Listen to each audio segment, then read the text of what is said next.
All right, cousin Tone. We are here with one of our favorite followers on Instagram. I've been wanting to have him on for a while now, and as of late, he's been sort of a hobby lightning rod. But as is customary on the Cousins podcast, we don't get our info from third-party sources. We go straight to the horse's mouth. So without further ado, let me introduce you to Mr. Daniel Nguyen, aka the Great Curator. Welcome, Daniel, to the Cousins Collectibles podcast. How you doing, brother? I'm doing good, guys. I appreciate you guys having me on. No doubt. Like I said, we've been wanting to have you on for a while. Now, I'm gonna be honest, Dan. I mean, I feel like you have two different personas going on right now. You know, the first guy, when I first got onto your stuff, Daniel, the humble, happy-go-lucky guy, who collected his whole life and basically just wanted to come in, have fun, help people in the hobby, educate. And now there's like this great curator guy that's, kind of cocky, flashy, in your face, a little bravado going on, talking about I'm going to tenderize that ass, when I get you at these shows, tenderizing fools. And, if somebody's talking about you, you're going to snap back and give it back to them. I mean, I love it all, bro. Sometimes you got these two personas, but I think, it's somewhere in the middle. And we all kind of got that. I got myself as Oscar, and then I got Cousin Oz, and so we always got to see, where the truth lies. But before we tackle that, we really want to get into your background, Dan. Let's talk about how you grew up, where you grew up, education, just things like that, and how you got started collecting. So let's start from the very beginning. Sure. Okay, so I'll try to keep this as brief as I can without giving away too many details about myself. But I would say that I've grown up in California my whole life. I live in Orange County, which is near LA. And I've been collecting ever since I was a little kid, like, because I have older brothers. So I would get like the hand-me-down toys and things like that. Mm-hmm. And my earliest memories of collecting would be like G.I. Joe figures. I was born in 1982. So like that's the G.I. Joe era from 82 all the way to like 92, the G.I. Joe figure era. And I'd get all my brothers' G.I. Joe toys. And that really got me into collecting. I would build like armies and sets. And even when I was like a little kid, I was taking care of these things. I recognized the value in them. So I would put my G.I. Joes in little plastic bags and keep all their accessories, and I would label everything. And I kept that into high school, and I kept it into college. And to this day, I still have like my childhood collection of all my toys, G.I. Joes, Transformers, Ninja Turtles, Power Rangers, all that stuff. So I've been collecting ever since I was a little kid. And in terms of collecting cards, I really got into that like the early 90s also, just because of my older brother, because I would collect like Marvel cards, 1990, 91, 92 Marvel cards. And my brother, he's 7 years older than me, so he would collect like sports cards, mainly baseball cards back then. So he got me into collecting all that stuff, because anybody that has like an older sibling, you always kind of follow their lead. You know what I mean? Yeah. So he got me into all that stuff. And just I've never really I've always been kind of like immature in that regard. Like I never grew up and I never grew up and got into like cars or Wait, you're a Toys R Us kid. Yeah. Like that's our generation, right? We grew up and we still love toys. I've just it wasn't cool to say that you collected toys until like after 2010, but I would, in high school, I would buy toys. I would go to like antique flea markets and try to find toys. College, I would collect toys, and you just kind of keep it like on the DL. But all my life I've been collecting. And then just recently, after during the pandemic, is when I got back into collecting like high-end quality pieces like comics and cards, specifically just because they started to be worth money. All of a sudden, like everybody knows, like when you collect things, they're not really worth money. Like you almost like just, it's a hobby. So you just basically put the money away, you throw the money away. But in recent years, now people start to value these things where they hold their value and you can actually make money in it. So that's what kind of got me back into collecting. But before that, just like everybody else, I come in and out of the hobby. You go to school, you go to college, you get married, you have a family, so in and out. So before all that, I do work professionally. I am a divorce mediation attorney, so that's my professional job, and I do other types of investing. But the last year and a half or so, I've been like 110% into the hobby. Oh, so you were tenderizing. This is where you got all your skills, was from the divorce mediation. So so you were able to translate that onto the dealer side, so you can tenderize these fools in the West Coast. So now you're doing it full time. Yeah, definitely. I went to law school, so I am professionally trained to tenderize people, and I do it on a daily basis. So yes, so those skills do translate over to the hobby, and that has served me well. That is awesome. That is awesome. Now I think it was from 2012 when I brought up the Great Curator. I looked you up on YouTube. There was a Uh-oh. clip from Thomas Jefferson College. Yeah. Is that correct? Yes. Yes. And it was That's like awesome. yeah, yeah. So it was like an arbitration argument contest, or you won. Yeah, so in law school, we have like competitions all across the year where we try to pretend to be lawyers, right? We dress up and we do like mock trial, um, legal briefs, arbitration, mediation, things like that. And one of the things that like my claim to fame in law school is that we actually won the national baseball arbitration competition, which was held in New Orleans that year. And it's pretty significant because I went to like a small school, like nobody knows about it, right? But we beat out like 5 of the top 10 schools, like Harvard was one of them, right? And we kind of like put our school on the map by winning that competition out of nowhere. And that was like my 15 minutes of fame in law school. And they did a news article about it, and then they posted it, and it's just been there ever since. Yo, I mean, you're interviewing that. You're talking about spitting in the arbitrators' faces, and you're yelling at them. I was like, yo, this dude's crazy. I was like, I was okay. intense. I was riled up for Yo, sure. it was like you were playing football or something. You know what I mean? Like you had pads on and you were out there arguing. Yo, it's crazy. Yes. That's wild. Mm. Well, all right, Daniel. So now that we got your background, right, let's discuss that alter ego, the Great Curator. All right. So Oz and I, we always get a kick out of your reels, because they're funny, clever, and entertaining. But lately they've been a little combative, and probably for good reason. So, before we dive into that recent negativity, talk about that Great Curator persona and how you came about that.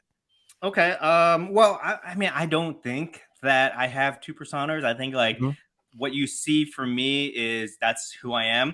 I mhm, think that people just misinterpret my posts or my reels because they think that I'm serious on all these things. Like when I first started making content, I tried to be like Jeff Wilson, where I try to be very like from my professional background, I tried to transfer that over to the hobby where I tried to be like, very serious, and I wanted to be seen as like an authority figure where I could give really interesting takes on things like that. mhm. And it just kind of felt like a little bit too forced, and it wasn't really fun for me. So over time, and I was very nervous too when I started making content. Like it's not natural for me to do that kind of stuff. So after a little while, I started to kind of loosen up a little bit and kind of let out my personality, and that's kind of like what I think that most people can see today, where I just kind of like I don't take myself too seriously within the hobby. So I'm just always joking, and I if you look at my stuff, I make fun of myself a lot, like on Yeah. almost everything. Yeah. Right. My whole series about like the hardest working man in the hobby, and obviously I don't think that, but Yeah. I'll post things and it just kind of like makes fun of myself. But I think that some people take it the wrong way because they think I'm serious about these things, because my humor is kind of dry at times. Right. So I think that's what's causing a little bit of friction. But I mean, I don't know what to say about that. I think that if anybody who has ever interacted with me, I consider myself pretty nice and friendly. So I don't think I've ever had any negative interactions with people at card shows or anything like that. I can only think about like 2 or 3 times where I've actually gotten into it with somebody just because they tried to like do a deal with me where they tried to take advantage of me and I just wasn't having it. But other Mhm. than that, like 99% of my interactions are positive.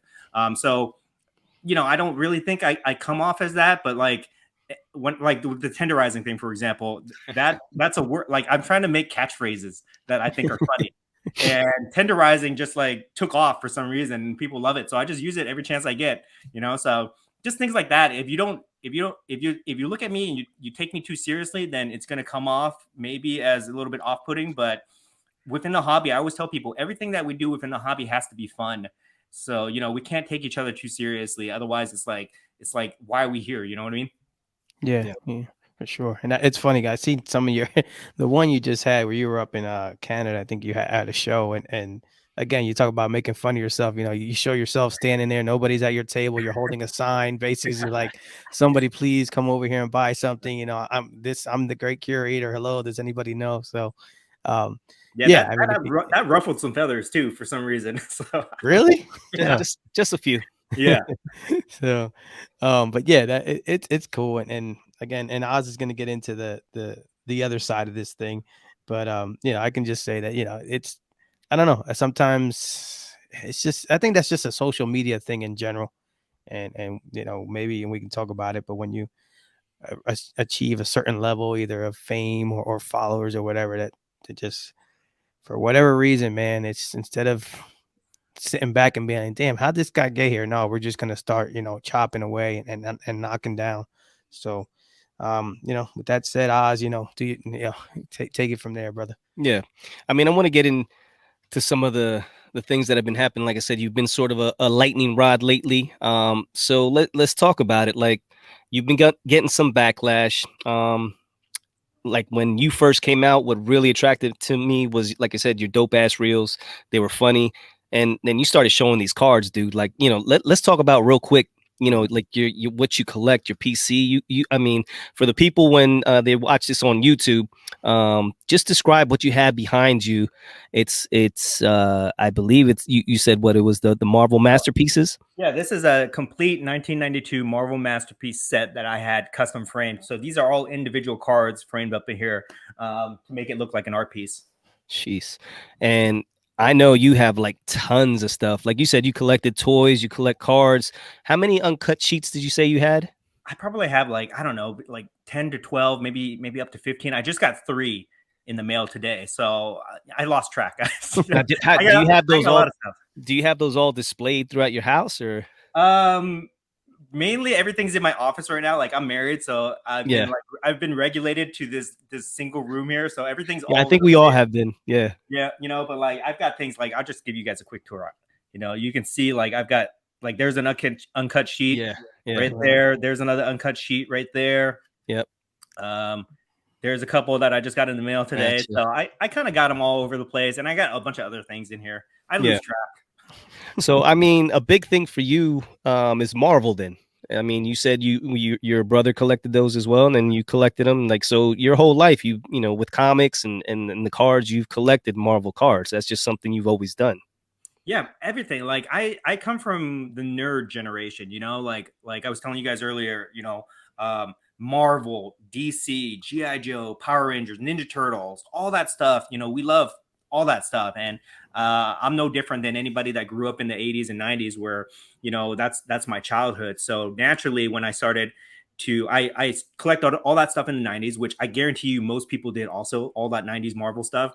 Yeah. So it's natural that when I got back into the hobby, I was going after sports cards just like everybody else.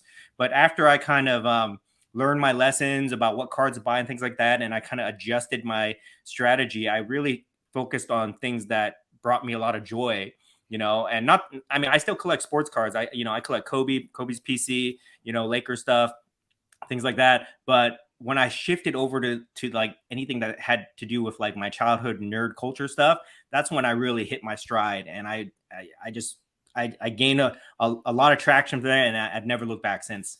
Yeah. And that's what I could tell. And like, when you started doing your reels, and, you know, your classic, you know, Great Curator, it's the back of the card, you know, and then you flip it over and it's the front of the card, and you see this dope ass PMG from a Marvel character, you know, either whether it's a red one or a green one or a blue one, you know, or, you know, Hulk Hogan, you know, PMG, or a Mike Tyson, what, you know, just all these crazy cards that we were like, you know, Tony, what we would see at, you know, very rarely at shows. It's like you had them all. We were like, man, this dude's collection's got to be insane.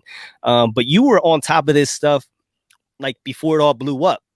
You know what I mean? So you were collecting these things, and, you know, obviously the precious metal gems, the PMGs, you know, I believe, what was it, 2013, 2014, that Fleer came out with like a retro Fleer set for basketball and football. Yeah. And then for the Marvel as well, correct? Yes, 2013 was Marvel's first year. Yeah. And that was based off of the 1997 Skybox Metal Universe basketball set, you know, where they had the Jordan PMGs, the red and the green, and the Kobe and the Iverson, you know, one of the most famous sets out there, you know, one of my favorites. So they did that 2013 Marvel set. So, and then something happened within the last year where the Marvel just kind of just like exploded. I mean, just like to the moon, baby. Like, Yeah. that's all you heard, Marvel to the moon. And it was kind of almost in conjunction with the Spider-Man release, was it No Way Home? I believe it was the name of the movie. His third movie.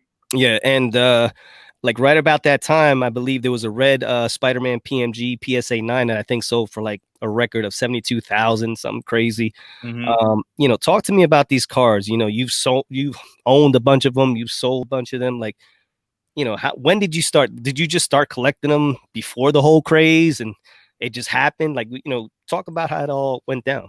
Sure. Okay. So let me see. I'll tell you guys about how I got into it, and I'll try to tell you why I think this is like significant in my strat and tied into my strategy here. So,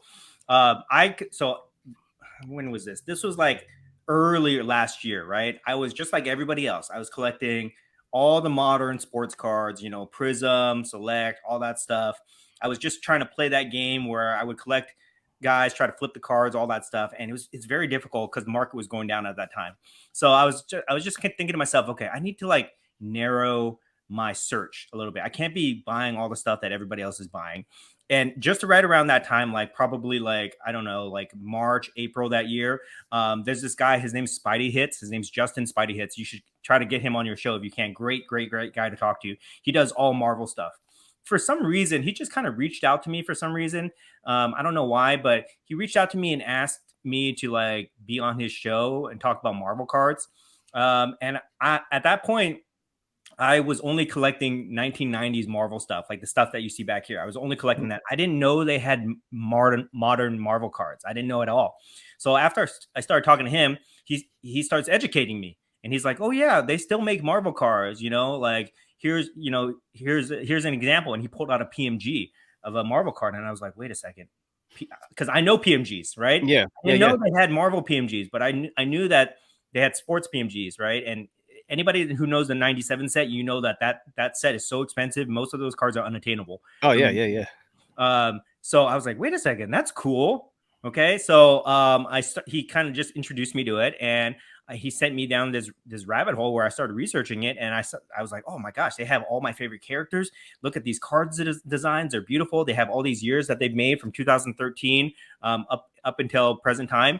And then I just went down that rabbit hole on eBay where I started bidding on some of these things, and they were pretty affordable, just a couple $100 at that time for these cards. And I'd get them in my hand. And the part that I forgot to connect with this is I knew PMGs because I had a Hulk Hogan PMG before that. Okay. From a different podcast, because I'm also a big wrestling fan, from a different podcast, they were talking about that Hogan PMG, which was like the best card ever. Mm-hmm. So I had that in my collection. So I knew what a PMG was. And I knew that when you held a PMG in your hand, it's different than when you see it on, your phone or whatever. Right? Yeah. It hits different. So I knew I liked the style of PMGs, and it was very easy for me to connect the style and brand of the PMG that I love versus an IP, which is Marvel, two things that I love. And I combined those things, and I just started buying them up. I bought like 20 within a month or so. And I started to show it on my Instagram. And when I did, like, people went wild. Like, they had never seen this stuff before. Everybody was asking me about it. And, I was telling people, and I just started to talk about it more and more. And I found that the more I talked about it, it came from a position of passion. Oh, Marvel's awesome. This is my favorite character. This is what I collected as a child. This is, the new movies coming out. So it came from a position of passion versus a position of profit, where if you talk to most people before, okay, I'm going to buy this PSA 10 of like Luca, this is the pop count. I'm going to flip it for this much. It's much more stressful. Anybody that sells cards or tries to sell cards as consistently as I do, they know it's stressful to sell cards and flip cards. But when I was coming at it from the Marvel perspective for passion, I was having so much fun. Like I felt like a kid again. And I just leaned into it. Leaned into it, and I just kept doing it and putting more Marvel stuff out there, and people really loved it. And I was getting, followers from that and things like that. And then I started to notice that the prices went up a little bit. Okay. And then I said, okay, well, you know what? Because nobody had Marvel cards at that time. So I said, you know what, just for the hell of it, I'm going to grade these, and I'm going to take them to the Dallas Card Show, which is the best show in the country, in my opinion. I was going to take them to Dallas. This was December of last year, and I was going to debut them and see what the feedback was. And when I did that, I had a whole showcase full of Marvel cards, and I did that, and the feedback was overwhelmingly positive. And from that point on, I was like, okay, maybe I might have to make this like my thing now, where I'm collecting like niche pop culture cards, you know. And then just so happened that after that, like Steve Aoki started to buy all these cards, and the prices went up, and you know the rest is kind of history there. They've come down a lot since then, but for like that 3-month period, they were like the hottest thing, and it was just like so much fun to be in that category. Yeah, and that's what I'm trying to get at, is like it's almost like people saw that, like, you're going in it because that was your passion. Yes. You know, and you were talking about it because you loved them. Mm-hmm. People look at it like, oh, this dude's a pump and dumper. You know, he got all these cards, he got all these precious metal gems, you know, when they were next to nothing. And all of a sudden, you know, he has an audience and he gets on to his thing, and every, you know, reel, now it's another one, it's another one, it's another one, you know, oh, look at this guy, look at this guy. Mm-hmm. Did you see any of that? Did that come like, you know, did you feel any negativity during that time, or a little bit after that, as far as like the whole, this guy's a pump and dumper from the PMGs? Well, okay. So let me just first of all clarify. I only had like maybe like 20 to 25 PMGs. So I don't consider that having a large position where I can actually dump it all. You know what I mean? Like, Yeah. I never had any of those really big cards that sold. You know, the card that I had that was the most valuable was like a Spider-Man that I sold for like, I think I sold it for like $8,000. Okay. That was like the most valuable card I had, but most of them were like a couple $100.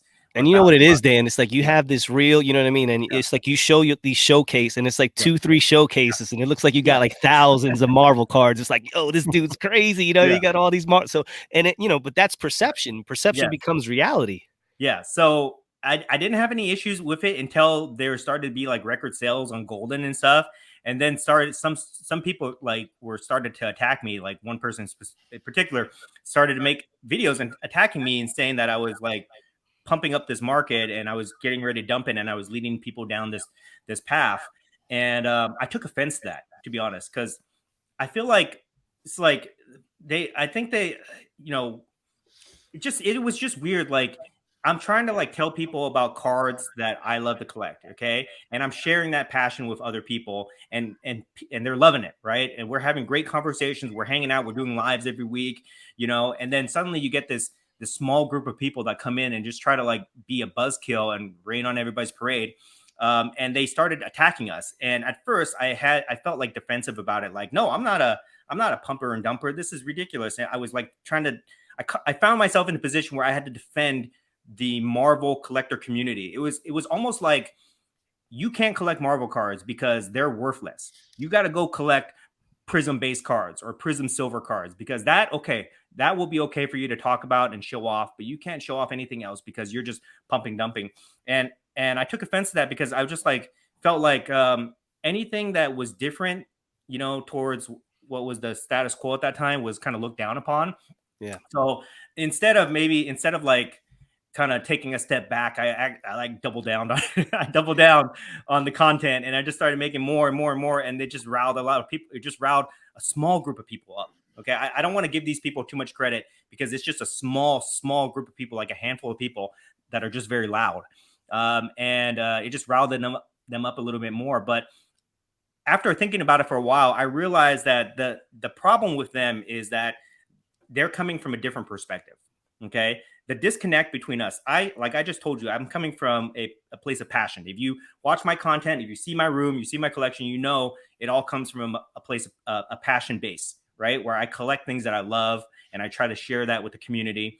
And I do that because, if I can go off on a little tangent here, I do that because there's so much stuff out there that we don't know about.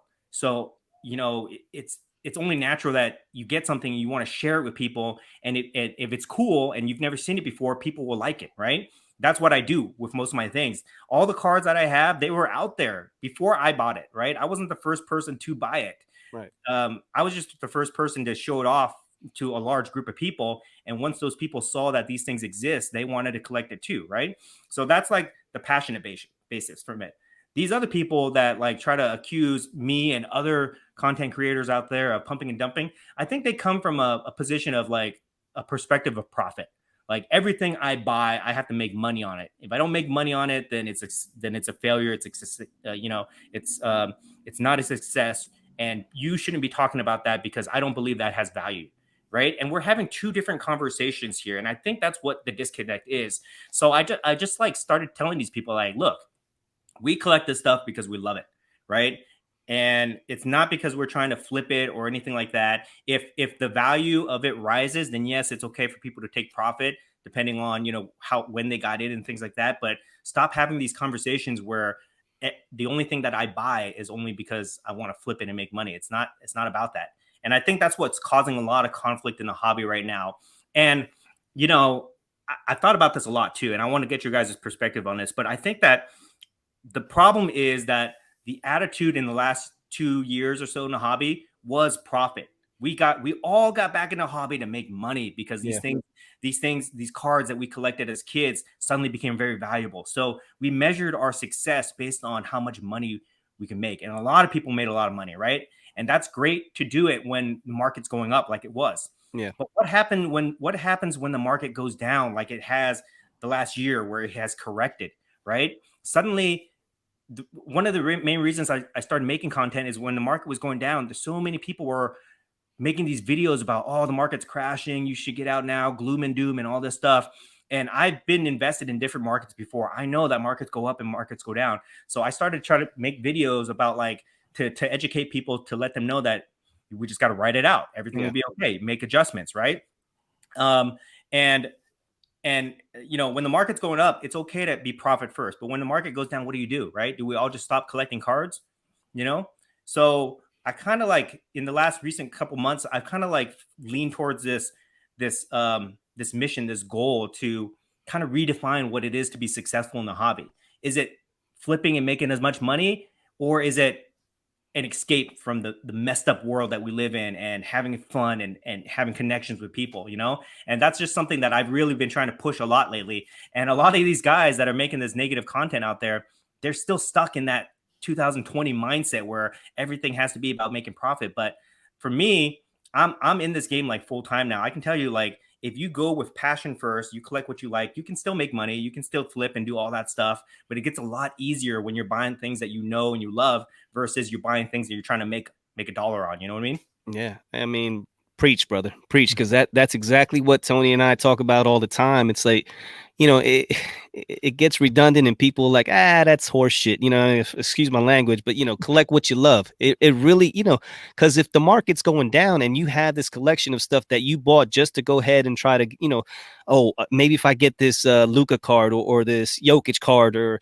you know, whoever's Tatum card, John Morant, you know, so you're just trying to, okay, you know, time the market with the playoffs, or whether it's football and you're, you know, right now it's quote unquote football season. So let me stack up on all these quarterbacks, you know, because come national, everybody's going to want a quarterback. And, you know, so you're playing these games, but you could give two shits about the people that you're buying. Mm-hmm. So you're investing all this money, hoping and praying, and it's a lottery. Yeah.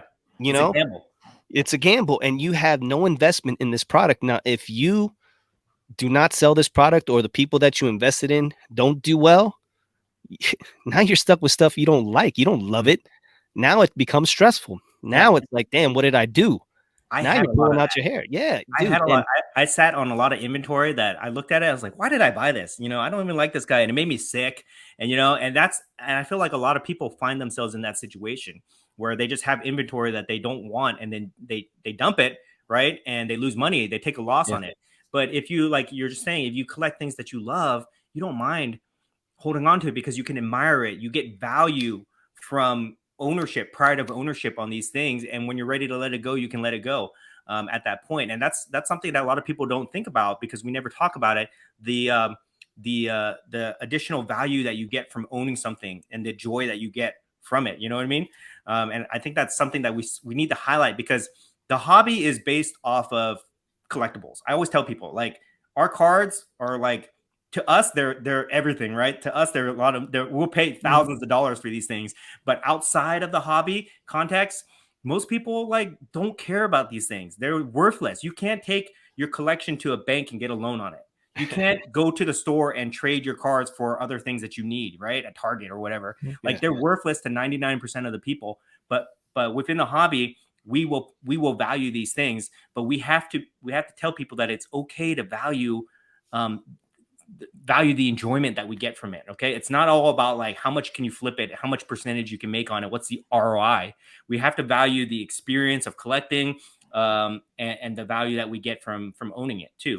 And another thing, and I'll just go on this last tangent and then we can move on here because you got me riled up. You guys got me riled up here. Okay. One of the things that these people don't understand is that they don't understand perceived value, right? They only understand what they know, and they can't. They get really upset when they see things that they don't understand, but other people value it. Okay, and I'll give you guys an example. Okay, all right, I've got this right here. This is a Wilt Chamberlain Kaboom PSA 9. Mm-hmm. If I should, I don't know what this card is worth. Probably, let's just say this card is worth like $500-$600. Okay, if I told you that, you guys would say, yeah, that's about right. You check the pop count. It's probably like only pop 1, pop 2. It's a Kaboom. Okay, it's Wilt Chamberlain. Yeah, PSA 9. Okay, no problem. If I showed you this, you guys wouldn't say anything, right? Right. $500. But what if I showed you this? This is a graded G.I. Joe. Okay, I think this is like a 1988 graded 85, which is one of the highest grades you can get for a G.I. Joe figure. Okay, if I showed you this, you might think it's cool. But if I told you that this thing right here, this toy is worth more than this, you wouldn't believe me. Okay. This is probably worth $600 or $700. Okay. Maybe more right now. But if I showed you this, you'd be like, no, that's a toy, right? It's not worth anything. And that's what these guys are looking at. They're looking at these things that they don't understand, and they're discrediting that it has value. But believe me, to a toy collector or a G.I. Joe collector like myself, this thing has just as much value as this. And one of the things that I'm trying to do is I'm trying to educate people by showing them that there's different things out there so that they can collect in these different verticals and find passion and enjoy that stuff and not get stuck in this like crazy cycle that we're just trying to like flip all the current cards that are on the market. You know what I mean? Yeah. Yeah. We have a cousin we got to show this clip to later. He'll probably run to California from Pennsylvania to go get that thing. I got a whole stack of these graded G.I. Joes right over there. Yeah. All right. Well, so when you start dumping them, yes, okay, because so all right. So let's talk about it a little bit more. So another card that kind of raised eyebrows too in the hobby as of late is that 2021 Star Wars Galaxy Kurosawa Super Fractal. Oh yeah. Okay. Yeah. And this one I'm gonna put my hater hat on, and I'm gonna, and we're just like I said, we're not here to just, we're gonna get both sides of the story because I mean it is what it is. Just talk about that card first, what it is, where how it came about and all that stuff. Because it is a crazy ass card. Sure. So so a lot of people don't know this, but they make Star Wars cards too, and Topps has the license. So Topps makes Topps Galaxy Chrome cards, which is the same thing as like basketball Chrome cards or whatever, right? And just like in the sports series, they have the same type of insert sets where they have color paralleled number cards, cracked ice, mojo, wave refractors, all that stuff, and then they have the super fractor, which is the 1 of 1. So I just happened to pick this card up from my buddy who had picked it up before at a card show in Atlanta. He found it. Basically, he found it in a shoebox. And it was just sitting there. So he picked it up. And a week later, I bought it from him at like almost 10x what he paid for. But I saw value in it. Right. And then I do what I always do. I just post it on my Instagram. I show it off. And when I did that, people just went nuts for it, and one thing that I found, and we can get into this too, is that what I found to be true with cards is that a lot of the value in any type of card, okay, comes from the story that can be told or that the story that is attached to it, right? We are seeing this with the LeBron logo man right now. Golden is telling a hell of a story to pump up the value, right? So that is true for a lot of like rare cards, maybe not like common cards, like base cards, silver refractors, things like that. But in the area that I play in, where I play in like very rare niche cards, the story is what's really important. So what happened was like we got that card and we started doing research on it. Okay, we found the artist who was the original painter of that card and published it to Topps. We interviewed him on our podcast. He told us some background about it. He told us his thought process. He told us that George Lucas bought the original painting and all this stuff. And that added like provenance to the card. And as soon as we told that story, people started to value it more. And then I was getting offers on it. And then I graded it, and I had no intention of selling it, to be honest. But I displayed it in my case at the Del Mar show, and this guy named Daps came up and he made me like a stupid offer that I couldn't refuse. And then we filmed it, and the videos went out there and people watched it, and I think it upset a lot of people because, again, it's the perceived value of it, just like with that G.I. Joe I showed you again. Like, most people, they look at Star Wars and they think that Star Wars is for kids, right? It's kids. But if that was like a gold Luca, prism, they wouldn't bat an eye. They wouldn't bat an eye, right? But because it's Star Wars, they just don't see the value in it. And that's when I started it. Like, that's what created a lot of conflict. Like, people were saying that I was pumping and dumping that thing. And it's like, no, we just told the story and we found somebody to value it who's willing to pay for it no matter what. Like, I gave him a number, which I thought was crazy, but he stepped up and he bought it. And I got feedback from both sides where they said I sold it too high, I sold it too low, or this or that, right? Everybody's got an opinion about this, but it just goes to show you that, like, everything has value as long as you can tell the story and put it out there where another person can see that value and agree with you on it, and that's kind of what happened with the Kurosawa. Yeah, gotcha. And so with that Del Mar video, in the video, you said that you like alternative cards, and the only way to grow that community is to shed light on them. Mm-hmm. So some may say, there he goes. That is the exact definition of dumping, and pumping and dumping. They're pushing. So what would you say to the person that's saying that? Sure. Well, I would say, first of all, if anything I'm accused of, I dumped and then I pumped. I made the card more valuable after talking about it. I should have cashed in on it more. But, I've got this perspective, like I look at the card market differently. Some people look at the card market and they just think that a card is worth what it's worth. When it comes out of the factory of Panini or Topps, it's worth what it's worth. Okay. But we just had this conversation where I made this point saying that the card values are only valued within our community. Outside, like, you can't take these cards and get money from them from anybody outside of card collecting, right? Okay. And plus, the value comes from telling the story that is associated with the card. So for me, the way that I looked at it when I made that deal is that, okay, if I want to be selfish, okay, I can just hold the card and I can keep it in my vault, and maybe I'll get 20 grand for it sometime in the future. Maybe I won't, who knows? Or I can release the card and show that people that there's value in alternative pop culture cards, which is what I love to collect. Marvel, Star Wars, wrestling, all sorts of stuff, right? And again, people don't think that these cards are worth money for some reason. Like I said, like, if you take any, like, a football card, baseball, basketball, any major sport, they don't bat an eye. Okay, it's worth whatever it's worth. But if you show them wrestling, Star Wars, Marvel, things that have bigger fan bases, bigger IPs than all these things combined, all these sports combined, they don't believe you for some reason. Yeah. So what it takes is you have to show people, you have to prove the concept, okay? And you have to validate the values that you put on these cards. And you can only do that by selling the cards, okay, and telling everybody about it so that people will start to, like, think twice about these things. Next time, like I said, that card was in a shoebox. The guy didn't value it, okay? But I guarantee you, next time somebody walks by and they see a Star Wars shoebox of cards, they're going to look through it and see what they can find, right? So that's why I did that deal, because I wanted to grow the community base. And the way that I look at the values of our cards, they're all tied to supply and demand, right? There, within the card community right now, there's a stagnant amount of people who are collecting right now. And if we ever, but there's too many cards that are being printed. That's why you're seeing, like, pop counts that are just too high. So many, we're in the junk slab era, all that stuff. That's why you're seeing that card values go down, because we don't have enough demand to overtake the supply. And the only way that we can build that demand, okay, is by growing the community of collectors. You know what I mean? And we have to do that by making content, making videos, selling cards, and getting people excited about collecting again, and that's why I did that deal. And a lot of people gave me crap for that. Oh my God, guys, you wouldn't believe how many people thought I was full of it when I gave that my little speech on that. But I'll tell you, everything that I hoped for that transaction has come to fruition. Okay. The guy that I sold it to, Daps, me and him are working on a podcast together. So we're putting out content for Star Wars.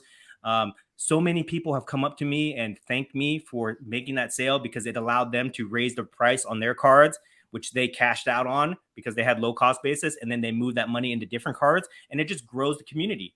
And so many people have come up to me and say, oh, you know what? I'm collecting Star Wars cards because of you now. And I'm loving it. I'm having so much fun, you know?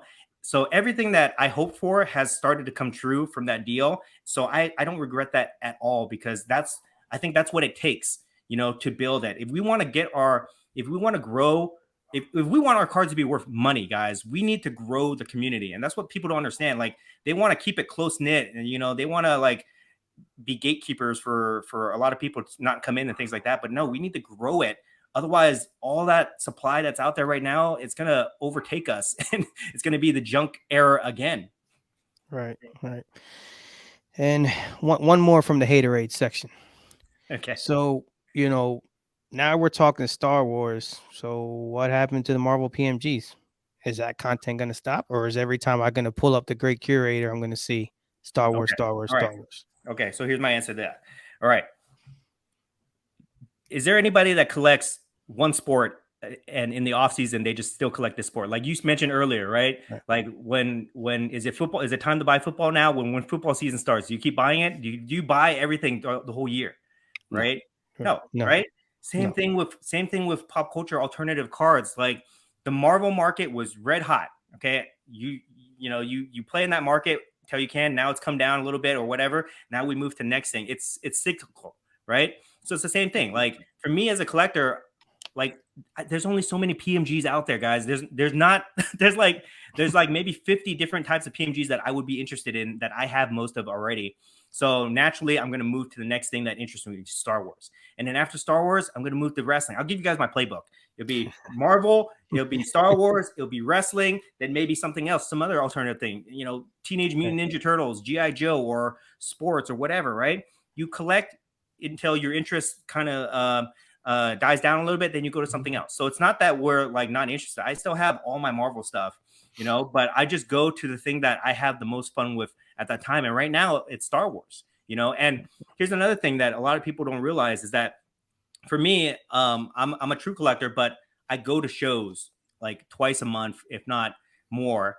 And I buy, sell, and trade almost on a full-time basis. So as a person who does that type of activity, you have to keep your inventory fresh. I can't have all of one type of card the whole time. And people don't understand that. Like, you got to have also like a business mindset too. If you want to play in the game and you want to do the things that I do, you have to have somewhat of a business mindset where you can refresh your inventory and you can go to the things that people want, things like that.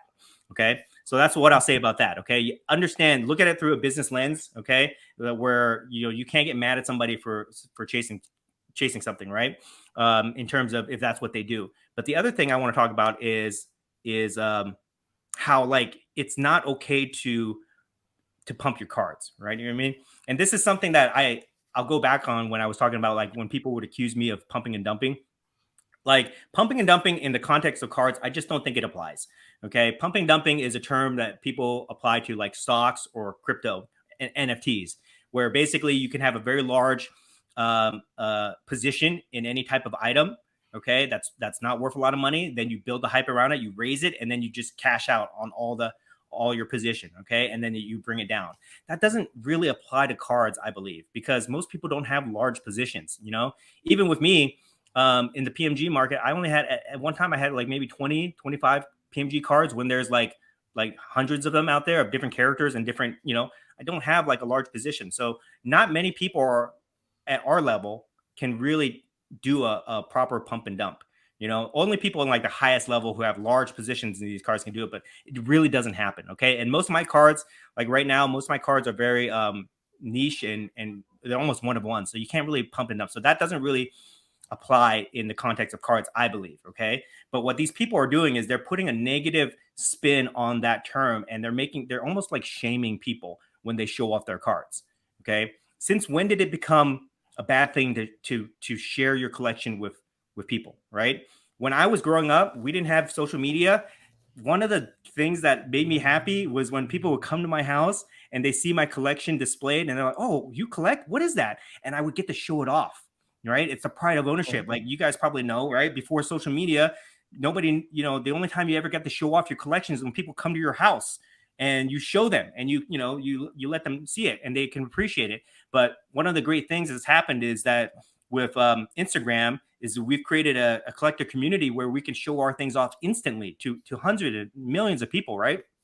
And when did that become a bad thing? You know what I mean? Like if I get a card, I'm not allowed to show it off and tell people why it's so great, right? Because there's a small group of people trying to shame people out there. So I stopped taking the position where I was defending these things and saying, "Oh no, I'm not doing that." I stopped taking. I just like because there's no way to reason with them. They're coming from that different perspective that I told you about, where it's profit first, right? And what I started to do is I just kind of leaned into it and I said, "Oh yeah, I'm pumping. I'm pumping everything with pride. Everything I have, I'm pumping, guys." I started a hashtag called "Pump What You Like." You know what I mean? Like we can't be ashamed of this stuff anymore. We have to like share it with the world. And if people love it, they love it. If they don't, they don't. Who cares, right? But we should have pride of ownership in the things that we have. So that's my rant on that. And I totally agree with that. I mean, like my main thing is at the end of the day, it's up to you as the consumer to make that decision whether or not you want to purchase whatever that person is quote unquote pumping at the time. You got to do your own research. You know what I mean? But let's talk about it. I mean, Marvel. How big is the Marvel universe? How many people know every character and are fans of Marvel? And then you get into, the other markets and it's just like, it's crazy. Star Wars is insane. I mean, they literally took the whole, Disney, Hollywood, MGM studios and damn near made it all Star Wars. They took every ride out and, 60% of it is Star Wars now. It's like, and for people to say, "Oh yeah, but those cards shouldn't be worth that." It's like, dude, do you know how many fans? There's way more fans of Star Wars than there is, like I was telling Tony, of Shea Gilgeous-Alexander, his rookie card, that we're saying, "Oh, this, RPA National Treasure should be worth 5K." Yeah. Why? What did he do? Right. Who the hell is SCG, whatever the hell, I'm just saying he hasn't done anything, but I'd rather have a PMG of, quote, whatever, Captain Marvel or whoever the hell you want to put in there. You know what I'm saying? The Hulk, Captain America, blah, blah, blah. Everybody knows these characters, Spider-Man, obviously. But it would make sense that people would want to be interested in these markets. So it's just funny to me, like you said, these people, these gatekeepers, what's the difference between, the old guys, when I say old, I'm damn near 50, you know what I'm saying? But say people my age that are into vintage, and all they say is, no. We don't mess with that stuff. We collect the right way. We do the vintage. That's how you're supposed to collect. That's what is, Right. you know what I mean? Aren't you pumping vintage?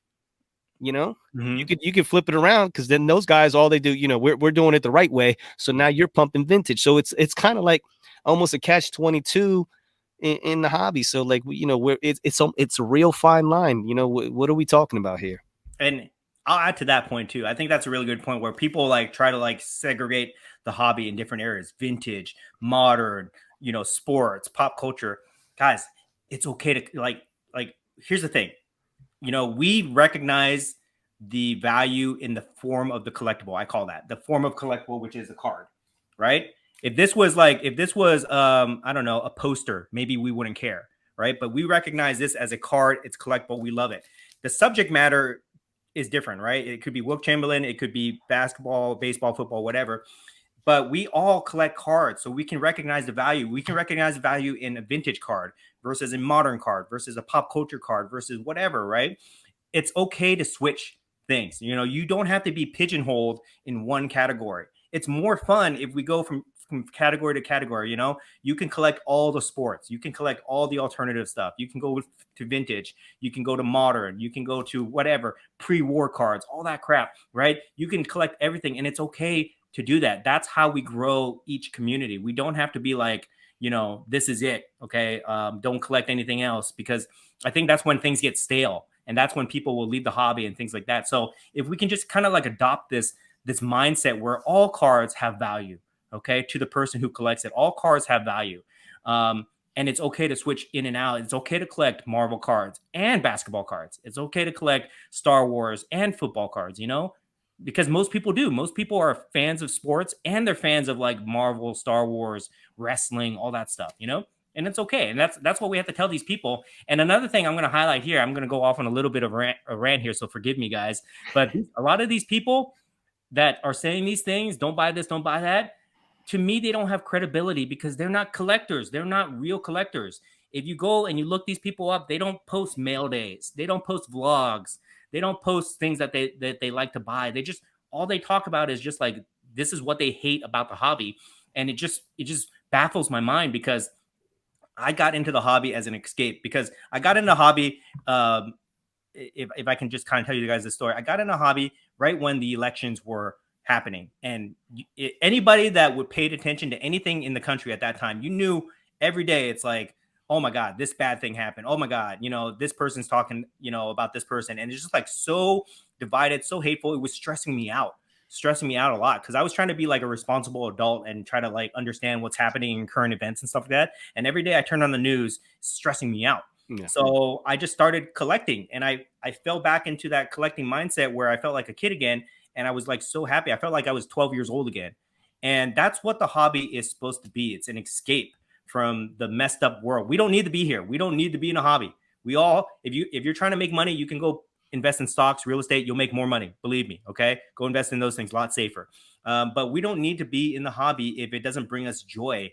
And a lot of these guys that are just like complaining about this and that and trying to call people out or whatever, it's like they're trying to create like a false grievance in a lot of people to take away the fun of what's in the hobby. You know, it's very easy just to like not collect. It's very easy to not collect and move on to something else. Nobody's holding a gun to your head to do any of this stuff. But these people, they just don't have any credibility to me because I don't think they're really part of the collector community. I think they're probably just trying to like make a name for themselves, and this is the best way that they can gain influence by attacking people. But it's like I can't respect them because they don't live the card life like most of us do, you know. This hobby is weird, man. Yeah, and you know we got to get away from controversy. You know, like there's room for it. There's accounts like card porn that will call out bad behavior. Okay, that's fine. It's okay to call out bad behavior, but it's not okay to criticize people for how they collect, what they collect, and things like that. And that's what a lot of these guys are doing, to me anyways, and to other people. I've seen some crazy stuff out there, but to, you know, on my level, that's what I feel like is happening to me. And I'm just thinking to myself, like, you know, these guys are like such buzzkills, you know what I mean? And I don't want to get in like an online beef with any of these people. I don't want to give them spotlight. I don't want to give them credibility or anything like that. So what I just try to do is I just try to like drown out their negativity with positive posts. That's what I've been doing lately. I just double down on everything that I'm doing, and it looks like it makes them more upset, to be honest. But then what I've been doing lately is I get so many people who support me, which is so awesome, which is like one of the best parts of being in the community is you get people who just support you, right? And I've been highlighting, I've been screenshotting all their messages to me, and I've been sharing it on my stories. And that's the type of content that I want to see out there. I want to see like supportive people and people supporting other people and people enjoying the hobby and really remembering what it's about versus what's the next thing that's going to piss me off? What's the next thing that I can be angry about? Because again, it's like, this is an escape for us. And if we lose that core value of the hobby being an escape and enjoyment, it's like it will never turn into what we all hope it will be. It will never blow up mainstream. Our cards will never be worth anything if we still have that mentality. Bro, we're cannibalizing ourselves.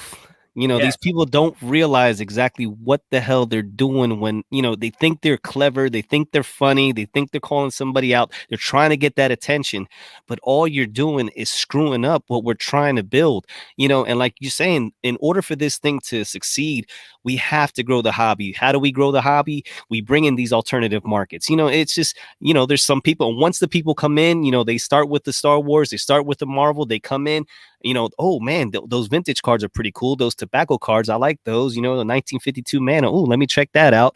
Or basketball, oh, man, 90s basketball, that was my thing, you know, junk wax. Oh, but they got PMGs in that too. Oh, you know, so then, you know, that's how you start growing these things. Yes. And honestly, dude, when I told Tony, I said, we really need to get the Great Curator on here, bro. I said, because I can see his stress, dude. And when I first started, that wasn't him. And now he's, he's having to fight this shit off. And it's like, it's pissing me off because I'm like, he can't be himself. Right. He came into this thing promoting what he loves, and now he's getting shit for it. Yeah. And it was really pissing me off. I was like, I don't care. You can listen to this episode, or you could say, "Oh, Great Curator, oh, he's a pumping." I'm not listening to that shit. Blah blah blah. Whatever. You know what? I don't care. But I'm gonna tell you my truth, and that's why I brought you on, so you could tell your truth. And then we could just get that out. And like I said, I don't care about third parties, whether it's Lamine James or Card Porn or that asshole that got on and sent you that nasty ass comment. You know what I mean? Like, dude, I don't know if you want to comment on that, but that was vicious. That was uncalled for. And dudes like that do not belong in this hobby. Yes. Period. Yeah. That was just, that was disgusting. Comment on that. And I really do appreciate you acknowledging that and giving me your platform to kind of talk about this. Cause we talk about fun stuff, but sometimes we got to talk about this serious stuff also.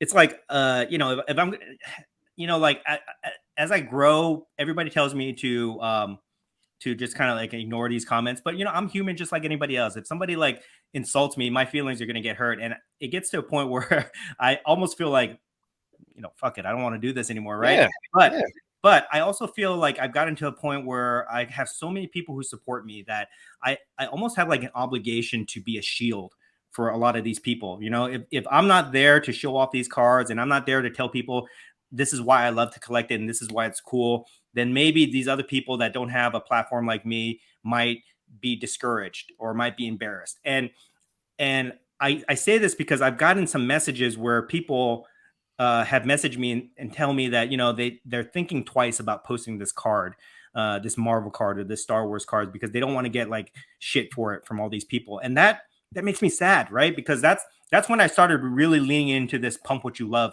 or pump what you like hashtag, because like we should not be shamed in showing off the things that we collect just because some jerk out there is trying to shame these people. And again, these jerks don't have credibility because they don't really collect. So I almost feel like, I have to kind of take a lot of crap from a lot of people in order to kind of like shield the community a little bit. And it wears on me, it does wear on me a little bit. But one thing I just want to acknowledge is that like, I've got this amazing group of people that follow me. I don't know why, like, I don't know how it started, but they, all these people started following me, and then they started to call themselves the Curator Army, which is the hashtag that I joke around with, but I didn't make that up.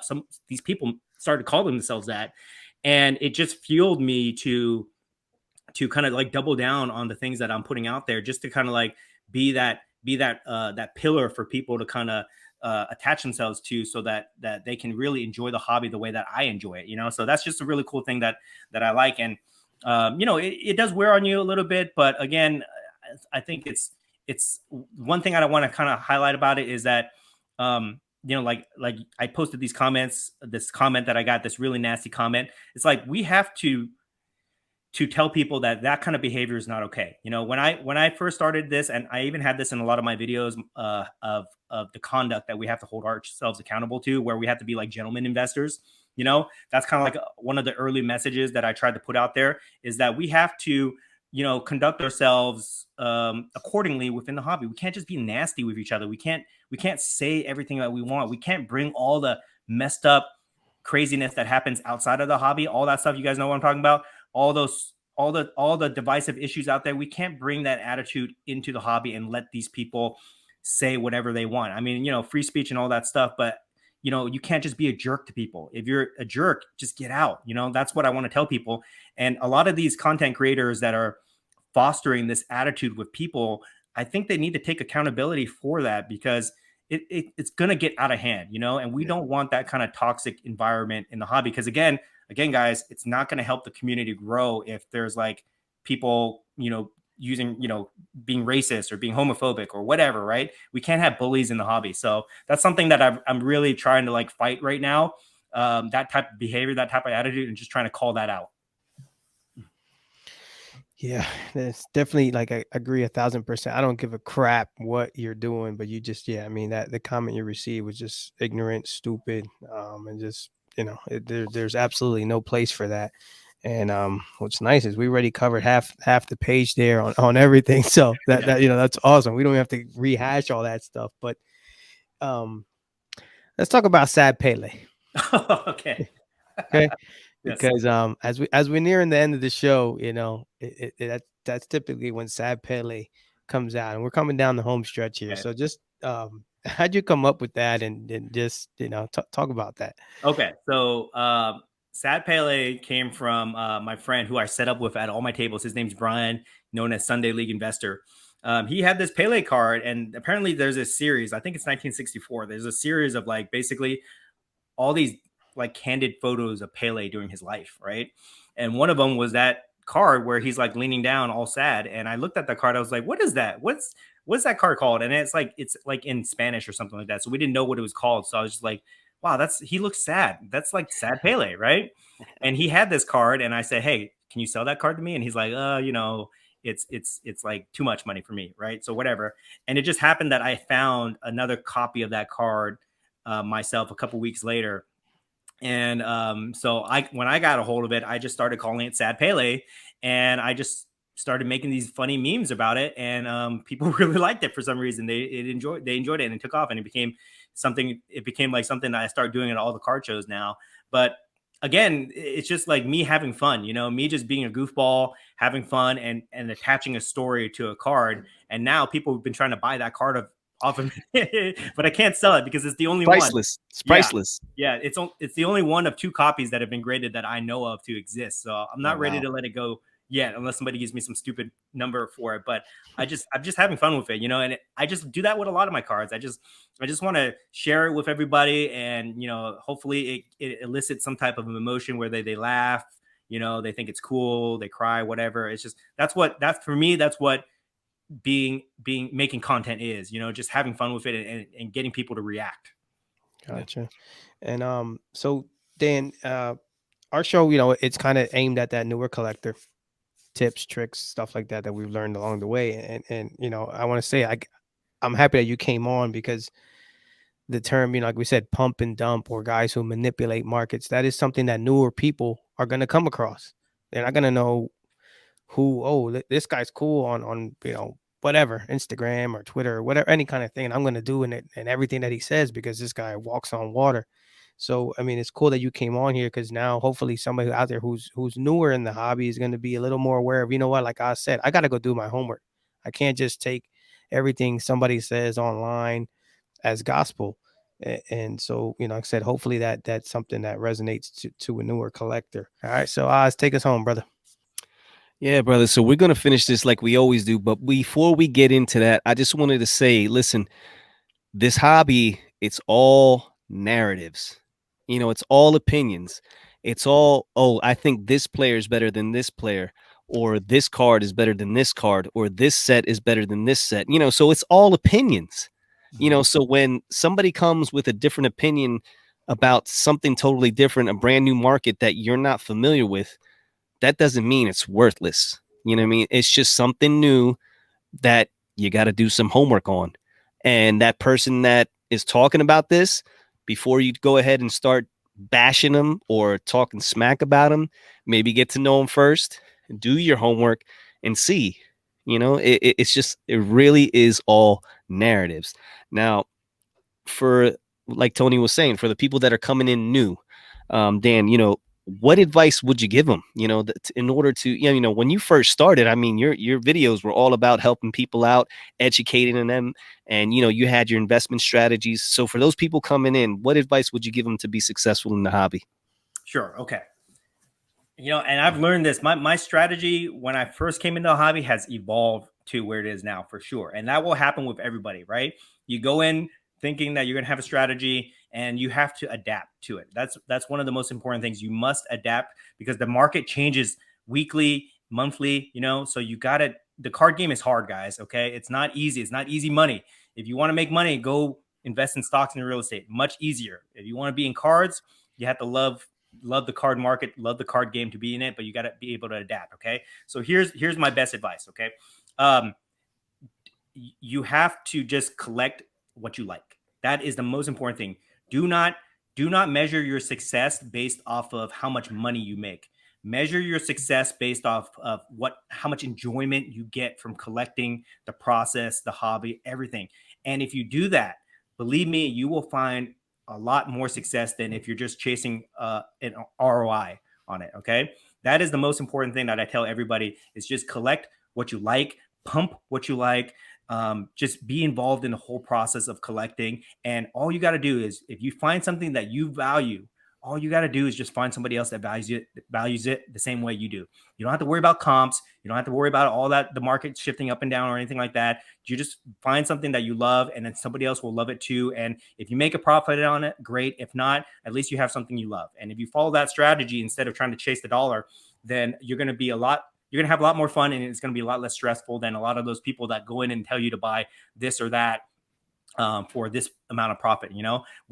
That time is done. Okay. It might come back in the future, but right now in today's market, that time is done. It's not like that anymore. So you have to adapt.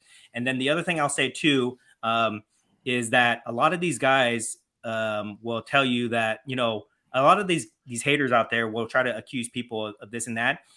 You have to understand, everybody's responsible for their own decisions. You have to be accountable for yourself. If you make a decision based off of what somebody else tells you or what you saw on Instagram or YouTube, you can't blame anybody for that, because we have to be accountable for our own actions. And a lot of those people that are blaming other content creators out there right now, what they're doing is they're creating a mindset or a culture that's saying that it's okay to shift responsibility. It's okay to shift blame. But believe me, guys, just like in anything in life, you have to be accountable for your own actions so that you can learn from those mistakes if you make those mistakes. So just, don't put the blame on anybody else. Don't blindly follow anybody. Do your own research and go with what makes you happy. Go with your gut, and you will be fine. Yo, Dan, bro, thank you. Thank you. No, seriously, from the bottom of my heart, bro, because I knew once we got you on here that you were going to preach and that what I saw in you was real. There's a lot of phony dudes out there that we see them, and you can see right through those cats. And I was like, nah, this dude, he really, really loves what he collects and what he talks about. And like I said, and I just saw that change in you, and I was like, nah, I need the old Great Curator back. I want to see, keep doing your thing, bro. Don't let these clowns take you down. You know what I mean? Tenderize these fools all day long, son. You know what I mean? Like, keep doing you, man. Keep doing you. I appreciate that. Thank you so much. Hey, Dan, before you get out of here, let everybody know where they can find your stuff and you and all that good stuff. Sure. So I'm primarily on Instagram and YouTube under the Great Curator. I also have a TikTok, which I'm growing, so you guys can check me out that. And then I go to shows almost every month. I go to almost every major show. So if you guys ever go to like a major card show, you're always welcome to come to my table, say hello. If you want to try to do a deal with me, we can do that dance. We'll see, but I'm always available. And I'm pretty responsive. I try to comment. I try to respond to all comments, all DMs. I try to do whatever I can to help people. So if anybody needs help, just reach out to me on Instagram. If you have questions, if you want to chat, whatever, I'm always looking to like, just, meet new people. As long as you're cool and respectful, I'll make time for you. Awesome. Well, we're going to leave it at that. And as always, keep focused, keep positive, and keep collecting. Yo, Tone, bring the beat back.